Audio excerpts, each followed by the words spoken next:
Okay, quick update to the first video. When I did that one, I had it kind of upside down, I guess, and it made it much harder to get the bend out of the roll.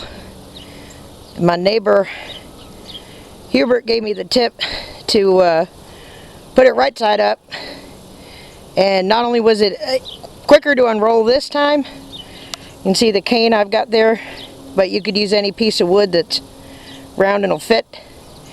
Anyway, it was quicker, and I think we're going to get it straightened out a lot easier. So this is my last one, but I'm going to have to run to the store and get some more.